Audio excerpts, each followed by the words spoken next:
नमस्कार बच्चों, स्वागत है आपका अपने YouTube चैनल हरियाणा सेंट्रल पर। देखिए, ग्रुप डी का जो मामला है उस पर मैं सुबह वीडियो बना चुका हूँ आपका, लेकिन एक्सक्लूसिव वीडियो नहीं बनाई थी। बार बार बच्चों के लगातार फ़ोन मैसेजेस आगे मैं अपना राय पहले भी दे चुका हूँ। ठीक है, जो पेपर लीक हुआ है या नहीं हुआ, ठीक है, ऐसा अब लीक कहाँ से हुआ है। जैसा कि आपके न्यूज़पेपर में आया कि ग्रुप डी का सीईटी का पेपर लीक के एक हफ्ते बाद ये आपकी न्यूज़ आती है, यानी 1 वीक के बाद। यानी कहीं ना कहीं इस खबर को दबाया गया है, बिल्कुल दबाया गया है, इसमें कोई शक नहीं है। पेपर लीक हुआ है। अब ये तो सरकार जांच करेगी, सीआईडी जांच करेगी, दिल्ली पुलिस के साथ जांच करेगी। सरकार का काम है। अब ये किस लेवल पे लीक हुआ है, कितने बड़े मतलब 5-5 10 रुपये में बिका है, या भाई कुछ कन्फाइंड स्टूडेंट है 100 200 300, वो एक जांच का विषय है। ठीक है, लेकिन आपको पता है पेपर किसी भी हालात में कैंसिल नहीं होगा, ना ही सरकार करेगी। सरकार के पसीने आ गए थे पहले ही इतने लोगों का पेपर दिलाने में। ठीक है, और सख्ती बरती है, इसमें कोई शक की बात नहीं है हरियाणा सरकार और हरियाणा स्टाफ सिलेक्शन कमीशन ने।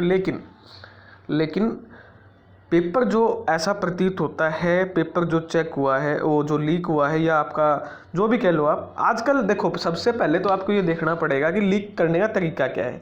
लीक करने का तरीका ये नहीं है कि पेपर आउट होगा, जो वो क्वेश्चन पहले बता दिए जाते हैं। ठीक है, अब ऐसे में तरीका क्या है वो इसमें मैं समझा देता हूँ आपको। मैंने किसी के साथ बात की, उसने कहा वो अब क्या करते हैं, जैसा कि इस न्यूज़पेपर में लिखा हुआ है उसमें कि जितने मान लो 10 बंदों की सेटिंग होगी, ठीक है, तो वो उनको एग्ज़ाम से एक रात पहले आपके बुला लेंगे वहाँ, उनसे मोबाइल फ़ोन और आधी पेमेंट वहाँ ले लेंगे। ठीक है, आधी पेमेंट बोलेंगे कि अपने परिवार वालों को सेंटर के आसपास 5 किलोमीटर के दायरे में उनको रखो। पेपर जैसे ही पेपर दे के बाहर आएंगे, उसके बाद आप आधी पेमेंट लेंगे, और उसके जो उन्होंने सरेंडर किया है, सरेंडर क्या किया है उन्होंने, एडमिट कार्ड सरेंडर किया है, मोबाइल फ़ोन सरेंडर किया है, ठीक है, और हाफ पेमेंट सरेंडर की है, उसको फिर क्या कर दिया जाएगा, छोड़ दिया जाएगा स्टूडेंट का। यानी एक रात पहले ही बुला लेते हैं। इसका मतलब क्या है, इसका मतलब साफ है कि पेपर पहले ही आया था उनके पास, पेपर पहले ही आउट था उनके पास, जो ये गैंग है। और ये जो गैंग है, ये छोटे मोटे गैंग नहीं है, इनके कट होते हैं। कट का मतलब पैसे होते हैं। ठीक है, इनकी जहाँ से इन्होंने लीक किया, यानी मान लो एनटीए से लीक किया है, तो इनके एनटीए में कोई ना कोई लूप होल मिलेगा। ठीक है, वहाँ से जहाँ से पेपर लीक हुआ है, जिसने पेपर बनाया है। मुझे नहीं लगता कि हरियाणा से पेपर लीक हुआ है, ईमानदारी से बताऊँ। ठीक है, हुआ होगा लेकिन उसके अभी सबूत नहीं है। ये जो पेपर लीक हुआ है, ये लगता है पहले ही इनके पास था। इनमें लिखा हुआ है कि फर्स्ट शिफ्ट के बच्चों को तो उन्होंने छोड़ दिया, वो तो सेकंड शिफ्ट के जो बच्चे थे उनको छोड़ने जा रहे थे। इसका मतलब साफ है कि फर्स्ट शिफ्ट के बच्चे को पेपर मिल चुका था। ठीक है, पेपर इन द सेंस उनको क्वेश्चन बता दिए गए थे एक रात पहले, और उनको बिठा भी दिया था, और वो सक्सेसफुली उन्होंने एग्ज़ाम भी दे दिया। अब वो आपका जांच का विषय है कि मतलब कौन कौन से वो बच्चे हैं जो फर्स्ट शिफ्ट में दे के आए थे। और जो ये बंदा है, ठीक है, ये जो रोबिन बंदा है, ये जो हेड कांस्टेबल या कांस्टेबल बताया जा रहा है हरियाणा पुलिस में, इसका एक पेपर लीक नहीं करवाया इसने। ठीक है, इसने बहुत सारे पेपर लीक करवाए हैं, बहुत सारे।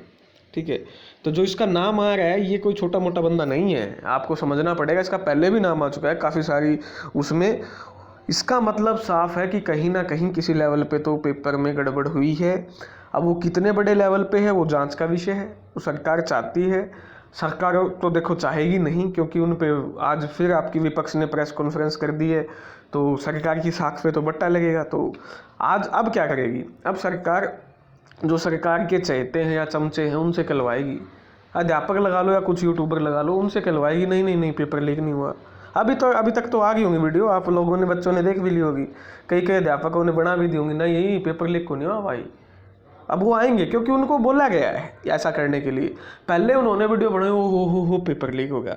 जब सरकार की तरफ से या कमीशन की तरफ से या जिसकी तरफ से भी उनको फ़ोन जाएंगे, पलट जाएंगे। वो कहेंगे टेंशन मत लो, ये होगा, पेपर लीक नहीं हुआ, कुछ भी नहीं हुआ।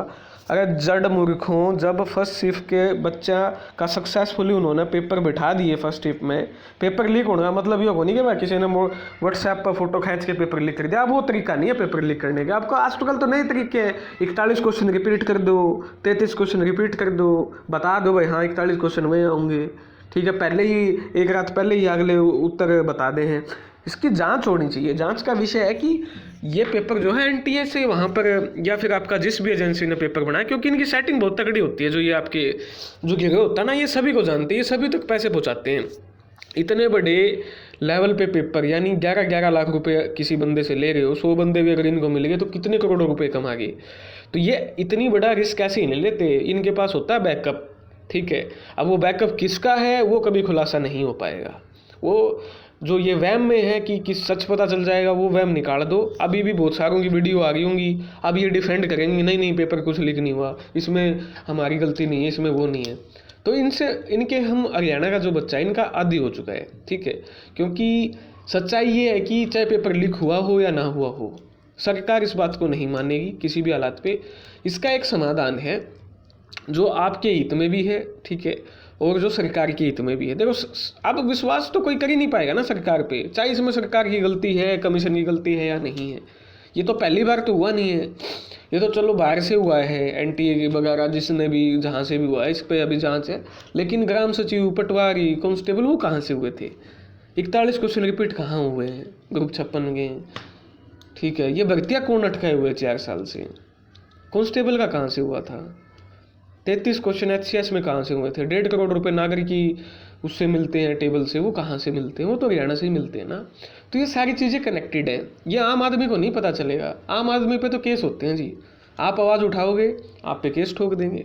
आप आवाज़ उठाओगे आपके पास फ़ोन आ जाएगा, शाम को वीडियो मत बनाओ, वीडियो बनानी है तो हमारे फेवर में बनाओ, आपके पास फ़ोन आ जाएगा। तो जो सिस्टम है उससे लड़ा नहीं जा सकता है, वो बहुत पावरफुल है। लड़ लो, आपके घर को तबाह कर देंगे, बर्बाद कर देंगे। क्या लड़ोगे तुम? या क्या मैं? कोई भी नहीं लड़ सकता भाई हम जैसा आम आदमी इनसे। हम जैसा आम आदमी आवाज़ उठा सकता है तब तक जब तक हमारी आवाज़ दबाई नहीं जाती। जिस दिन हमारी आवाज़ दबा दी गई उस दिन हमारी भी आवाज़ बंद हो जाएगी। ठीक है, तो इसका एक ही जो सोल्यूशन है ना, इसका यही है कि 13,500 वैकेंसी को बढ़ा के आपका 20,000 कर देना चाहिए। मेरी ये सरकार को अभी आज तो नहीं भेज पाए, लेकिन लिखित में मैं इसको भेजूंगा। इससे तो देखो चेयरमैन भी मना नहीं कर पाएंगे कि पेपर लीक हुआ है बिल्कुल हुआ है। लेकिन एक भी बच्चा अगर फर्जी या लीक हुआ नौकरी लगता है तो जेन्युइन बच्चे का हक खाएगा।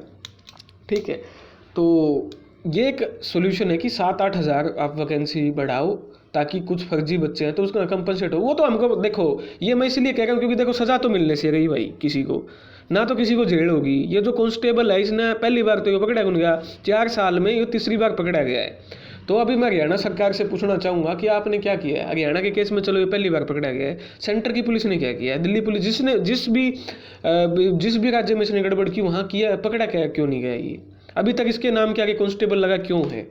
जब इसने इतने पेपर लीक करवा लिए, आप भी खुद सोचो यार इस चीज़ को। अभी तक इसके नाम के आगे कांस्टेबल क्यों लिखा है? शर्म की बात है, हरियाणा पुलिस के नाम को बदनाम करने की बात है। शर्म आनी चाहिए सरकार को इस मामले पर तुरंत पैक सस्पेंड करना। कहाँ अनिल विज साहब? अनिल विज साहब क्या हो गया आपको? ठीक है ना, तो ये होना किसी को कुछ नहीं, हमको भी पता किसी को सज़ा नहीं मिलेगी। एक दिन मैं चिल्ला लूँगा, 2 दिन कोई और चिल्ला लेगा। लेकिन इसका एक सोल्यूशन है, वो सोल्यूशन ये है कि आपको 6,500 वैकेंसी बढ़ानी चाहिए। अभी आज शाम तक ही नोटिस निकाल देना चाहिए हम डी ग्रुप की वैकेंसी बढ़ा रहे हैं, ताकि जो भी 1,000 2,000 जितनी भी गड़बड़ हुई है। अब देखो मैं तो उम्मीद यही करता हूँ कि भाई छोटे लेवल पे गड़बड़ हुई हो, कोई 100 200 300 हुई हो। अगर बाई चांस बड़े लेवल पे गड़बड़ है वो तो देखो रिजल्ट से पता चलेगा। अगर कट ऑफ सूट अप करेगी तो साफ है भाई बड़े लेवल पे गड़बड़ हुई है। अब तो मतलब वही बात है, पिसता कौन है एट लास्ट? पीस कौन रहा है? पीस गरीब का बच्चा रहा है, पीस वो रहा है जो अपनी मेहनत कर रहा है, पीस वो रहा है जो सोचता अच्छे लेवल का पेपर आएगा। ये बुगड़े बूढ़े पूछ रहे हैं पेपर में, कुछ भी पूछ रहे हैं, ये बेसिक क्वेश्चन पूछे जा रहे हैं। इसमें कंपटीशन कहाँ है? कैसे कम्पीट आउट करोगे आप? ठीक है, तो ये जो चीज़ें हैं इसमें पिसता कौन है? पिसता वही है जो नॉर्मल बच्चा है, ना जिसकी सिफारिश है ना जिसका बैकअप है, वही पिसता है। अब इसमें भी ग्रुप डी में पेपर कैंसिल नहीं होगा। जो बच्चे बार बार मैसेज कर रहे हैं, अभी भी मैसेज आ गए वीडियो टाइम में, पेपर कैंसिल नहीं हो सकता, नहीं ना ही होना चाहिए। लेकिन इसका एक ही सोल्यूशन है। मैं तो कह दूं भाई लो पेपर कैंसिल कर दो, लेकिन मेरे कहने से आपके कहने से कुछ नहीं होगा। इसका एक ही सोल्यूशन है, वैकेंसी बढ़ाई जाए 7,500-8 हज़ार, कम से कम इन वैकेंसीज को 20,000 किया जाए, ताकि जो जेन्युइन बच्चा है, बाई चांस आपको ऐसे भी तो होंगे जो पकड़ में नहीं आए हैं फर्जी या गड़बड़ या सीटर जो भी आप लगा लो, वो पकड़ में ये सीटर का मामला नहीं है जो आ जाए, सीटर का मामला अलग होता है। ये तो लीक आउट का मामला है कि पहले ही एक रात पहले इनको प्रश्न बता दिए बच्चों को, ठीक है ना, ये तो उसका मामला है। सीटर वाला मामला तो अलग है साहब। किसी टीचर की वीडियो भेजी थी बच्चे ने, वो जो झूठ बोल रहा है, बच्चों को गुमराह करने पर तुला हुआ है कि सीटर तो डॉक्यूमेंट वेरिफिकेशन में बाहर हो जाएंगे। क्या चाचा, यो सीटर का मामला है कि नहीं काका, यो सीटर का मामला थोड़ी है। इन पर तो पहले क्वेश्चन बता दिए इन लग तो एक रात पहले ही, ये थोड़ी फंसेंगे, ये तो जेन्युइन कैंडिडेट है। इन्हें तो पेपर क्वेश्चन भेजा था नुक्के के नू, ठीक है। तो ये जांच का विषय है, लेकिन मेरे पास इसका एक ही समाधान है। मेरे से बच्चे समाधान पूछ रहे हैं, तो मेरे पास इसका यही समाधान है कि भाई 6,500 या 7,000 वैकेंसी को बढ़ाया जाए। इससे वही बात है कि भाई देखो, किसी ने खून कर दिया तो उसका ये तो है नहीं खून माफ़ हो जाएगा, वो तो जो क्राइम है तो वो है, चाहे एक बच्चा फर्जी लगे, लेकिन इसका समाधान नहीं है। चाहे तुम चिल्ला लो। हरियाणा के एक बच्चे की खास बात भी तो ये है कि उसको सब घर बैठे चाहिए है, बैठे घर पे कमेंट कर दिए, उस ग्रुप में कर दिए, उस ग्रुप में कर दिए। हरियाणा के जो बच्चों का ज़मीर था वो मर चुका है। या इसके पीछे कई कारण हैं, बच्चों की भी गलती नहीं है। पहले आंदोलन होते थे 2014 से पहले, बहुत अच्छे आंदोलन होते थे, सड़कों पे उतरते थे, लेकिन अब हिम्मत नहीं है किसी में, क्योंकि केस ठोक दिया जाता है। भाई गरीब लोग हैं, बच्चे हैं, किसान मजदूर के बेटे बेटी हैं, केस तुड़ांदा नहीं पसीने आ, कौन तुड़वा हुआ अपना केस? 10,000 रुपया का धंधा कौन दे सकता आज हमने कोई, वो हमारे केस तुड़वाओगे?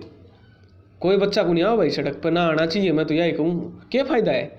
आज किसी का काम मांग के देख लो, 10,000 का काम भी कौन दुआ कोई आपने 10,000 का। अगर असल में तो काबिलियत तो है को नहीं बड़का में, क्योंकि एजुकेशन सिस्टम ऐसा, वो तो एक अलग बहस का मुद्दा है। लेकिन बच्चे कुछ मुँह में 10,000 का धंधा भी कौन दुआ कोई आज, तो FIR की केस तुड़वान आ जाएंगे। तो ये एक इसलिए हरियाणा का बच्चा सड़कों पर नहीं उतरता है।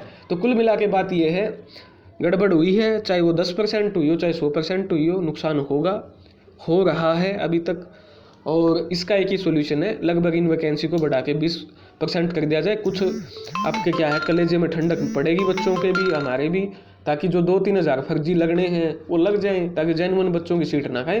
तो हरियाणा सरकार चेयरमैन से यही उम्मीद है, और हरियाणा के महानुभावों से, जितने भी महानुभाव हैं जो फद्दू बनाने का काम करते हैं, कृपया देखो, हमारी तो औकात नहीं है भाई हम मिलाए पंचकूला जाके उससे, लेकिन मैं तो यही कहूँगा कि जो भी कोई पंचकूला चेयरमैन के पास जाए या अपने मैसेज करे चेयरमैन को कि भाई साहब ये जो वैकेंसी है इसका एक ही समाधान है कि ये 6,500 वैकेंसी आप बढ़ा दो, 20,000 कर दो, फिर बच्चे जो जेन्युइन बच्चा है उसका हक नहीं मरेगा। यही एक रास्ता है, इसके अलावा कोई रास्ता नहीं है।